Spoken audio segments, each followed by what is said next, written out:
Köşeler tozlu, hatire dolu.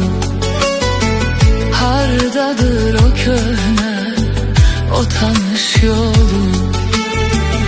Zaman bir kuş tek uçup gitmişti. Ömrün payızında bahar bitmişti. Kaş öten günlerim geri döner